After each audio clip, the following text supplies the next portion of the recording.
अब ये तो गाइस हमारा मेन जो डू इन बैकग्राउंड था वो हो गया, राइट। अब क्या करना है हमें, जो हमारा ये वाला बैकग्राउंड थ्रेड था, मैं बैकग्राउंड थ्रेड पे हमारी एक रिक्वेस्ट गई, डेटा इन्वोक हुआ, पूरा हो गया। अब जो उसका डेटा आया है वो क्या चाहिए, हमें मेन थ्रेड पे चाहिए, ओके। क्योंकि कुछ काम तो आपको क्या करना है, बैकग्राउंड थ्रेड पे करना है, लेकिन जो मेन काम है वो अब भी किस पे होंगे, मेन जो हमारा मेन थ्रेड है उसी पे ही होंगे। तो यहाँ पे हम क्या कर लेंगे, ओवरराइड कर लेंगे अपना दूसरा मेथड जो क्या है, ऑन पोस्ट एग्जीक्यूट, ओके। तो यहाँ पे हम इसे ओवरराइड करके यूज कर लेंगे ऑन पोस्ट एग्जीक्यूट एंड यहाँ पे इसकी बॉडी दे दी है। और यहाँ पे किस टाइप का ये हमें रिटर्न देगा, कर्सर टाइप का। तो ये आ गया हमारा ये। और यहाँ पे क्या कर लेते हैं गाइस, सुपर कॉल करवा लेते हैं इस पे, वरना क्या आएगी, यहाँ पे हमारी एरर आएगी। यहाँ पे हमारा ऑन पोस्ट एग्जीक्यूट आ गया एंड क्या आ गया हमारा, यहाँ पे कर्सर आ गया है। अब क्या कर लेते हैं गाइस, जो हमारा कर्सर है, क्योंकि ये कर्सर क्या है, मेन थ्रेड से आ रहा है, ओके, रिटर्न होके जो हमारा यहाँ से डू इन बैकग्राउंड में कर्सर आया है ये रिटर्न हो रहा है। तो अब मुझे क्या करना है, इसे सेव भी करवाना है। तो यहाँ पे क्या आ गया हमारा एम बटन नहीं सॉरी, यहाँ पे आ गया हमारा एम डेटा में मैंने बनाया था इंस्टेंस किसका, कर्सर टाइप का। एंड यहाँ पे हम क्या सेव करा लेंगे, अपना कर्सर सेव करा लेंगे, ओके।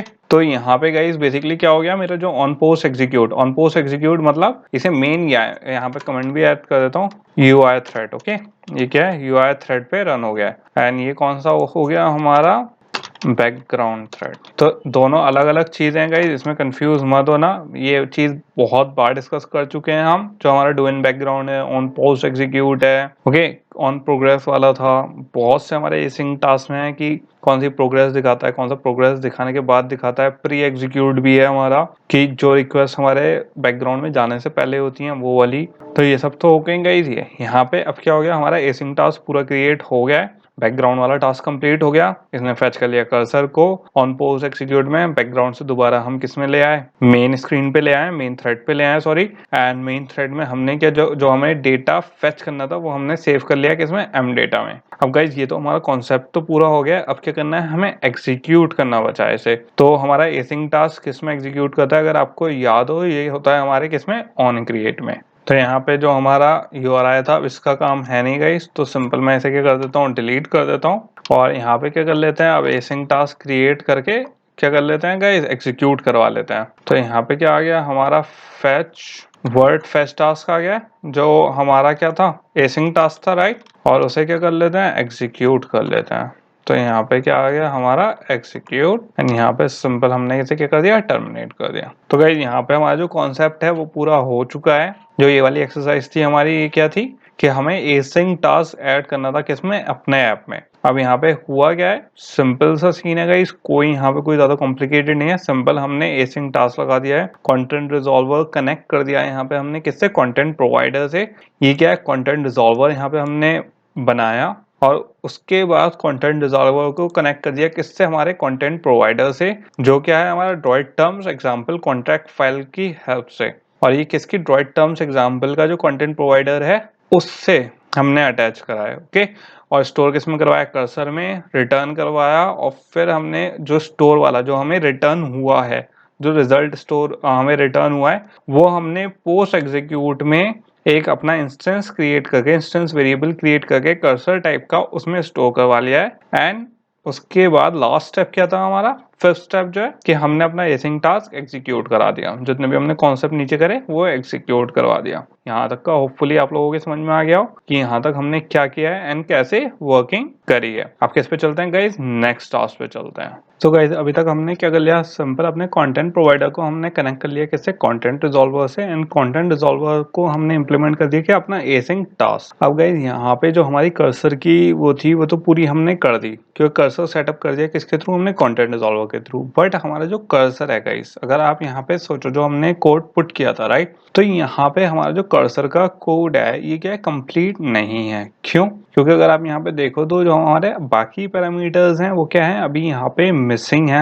यहाँ पे ज्यादातर मैंने क्या दे रखे हैं, नल दे रखे हैं, राइट। जिन लोगों ने ऑलरेडी डेटाबेस वाली क्लास कर रखी है, अच्छे से समझ रखी है, उन लोगों को यहाँ पे कोई इशू नहीं आना चाहिए, ना उन्हें यहाँ पे ये कंफ्यूजन होगा कि यहाँ पे नल क्यों दे रखा है। एंड जो लोग भूल चुके हैं या फिर जिन्होंने नहीं करा है, तो उनके लिए थोड़ा सा मैं यहाँ पे एक्सप्लेनेशन कर दे देता हूँ, ताकि एक थोड़ा सा आइडिया हो जाए आपको। क्योंकि अब किस पे वर्क करेंगे गाइस, अभी सिर्फ हमने क्या करा है, कर्सर सेटअप किया है, अभी जो हमारा डेटा हुआ है वो सिर्फ सिंपल क्या हुआ है, हमने सेट करा है कि कर्सर चले बैकग्राउंड में और हमें डेटा दे दे फोरग्राउंड में, मतलब मेन थ्रेड में, राइट। लेकिन अभी हमने कौन सा डेटा देना है, किस कंडीशन पे देना है, उसका जो लॉजिक है गाइस वो अभी हमने इम्प्लीमेंट नहीं करा है। ओके, तो अब क्या करना है, हमें इसका लॉजिक इम्प्लीमेंट करना है। तो इसका लॉजिक इम्प्लीमेंट करने के लिए सिंपल क्या करना पड़ेगा, आपको समझना पड़ेगा कि जो हमारा डेटाबेस होता है वो किस फॉर्म में होता है, टेबुलर फॉर्म में होता है, राइट। जो हमारा SQLite डेटाबेस है, SQLite सॉरी, अगर किसी को यहाँ इस वर्ड से कंफ्यूजन हो रहा, तो जो SQLite डेटाबेस है वो टेबुलर फॉर्म में है, क्योंकि जो हमने कंटेंट रिजॉल्वर के थ्रू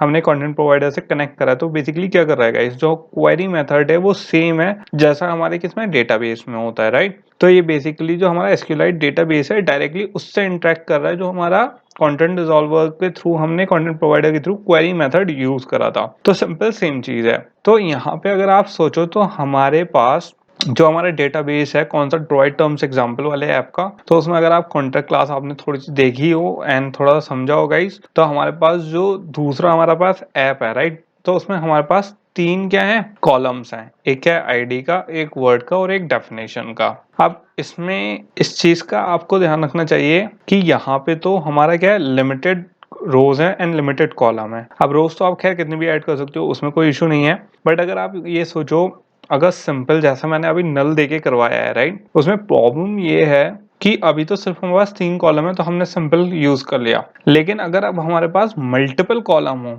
20, 30, 100 कॉलम हो, तो आप कैसे यूज करवाओगे, क्योंकि गाइस 100 कॉलम होना, उनकी इंफॉर्मेशन फेच करना, सॉर्ट करना, कौन सा हमें लेना है कौन सा नहीं लेना, उनके इंडेक्स वैल्यूज लेना बहुत क्या है, टिपिकल हो जाएगा आपके लिए।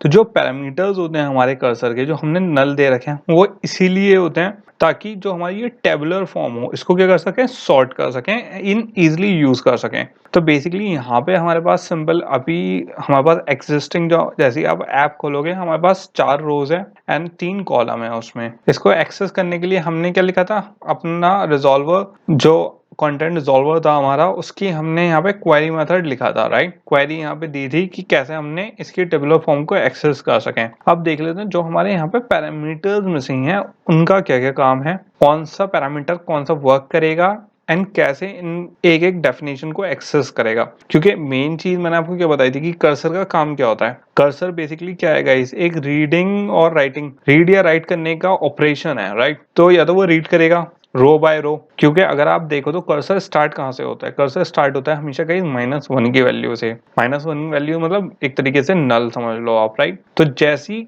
हमारे कर्सर को फर्स्ट वैल्यू मिलती है वो कहाँ से शुरू होता है, ID 0 से। ये 0 1 2 जैसे हमारी एरे होती है ऐसी, चाहे ID 1 है बट जो कर्सर का इंडेक्स वैल्यू होगी वो क्या होगी, 0 होगी।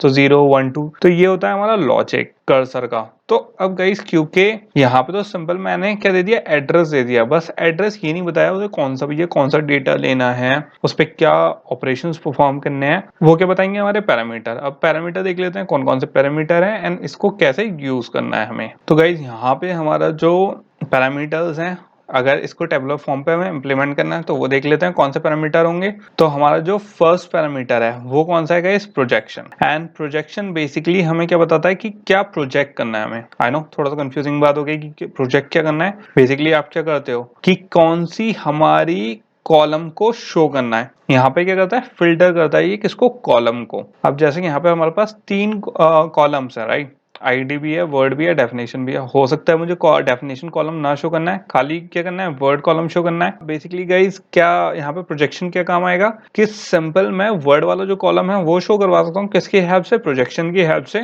ना कि डेफिनेशन और बाकी कॉलम। तो मैं क्या कर सकता हूँ, इसमें एक्सक्लूड करवा सकता हूँ और इंक्लूड करवा सकता हूँ नंबर ऑफ कॉलम्स जो मेरी क्या है, रिक्वायरमेंट होगी। ये तो हो गया गाइस हमारा प्रोजेक्शन, ओके, जो हमारा फर्स्ट पैरामीटर है। सेकंड पैरामीटर देख लेते हैं। सेकंड पैरामीटर है हमारा सिलेक्शन और थर्ड पैरामीटर है सिलेक्शन आर्क्स। ये दोनों क्या जाते हैं गाइस, हैंड इन हैंड जाते हैं। मतलब आप एक समझ लो सिलेक्शन का सब पार्ट है कौन सा, हमारा selection arcs. And selection arcs basically क्या बताता है गाइस, फिल्टर आउट करता है रोज जो सिलेक्शन है। तो सिलेक्शन हमें बताएगा कि कैसे फिल्टर करनी है, मतलब फर्स्ट और सेकंड, मतलब आईडी बेस फिल्टर करनी है या कैसे फिल्टर करनी है। एंड जो हमारा सिलेक्शन आर्क्स है क्या फिल्टर करना है, उस वाली आईडी में क्या फिल्टर करना है, सिलेक्शन आर्क्स हमारा वो बताता है। तो सिलेक्शन एंड सिलेक्शन आर्क्स रो पे इंप्लीमेंट होते हैं। जो हमारा प्रोजेक्शन होता है वो किस पे, कॉलम पे, कॉलम वैल्यूज पे, और जो सिलेक्शन होता है वो किस पे, रोज वैल्यूज पे। तो यहाँ पे हो गया हमारे 3 पैरामीटर हो गए, projection, selection and selection arcs.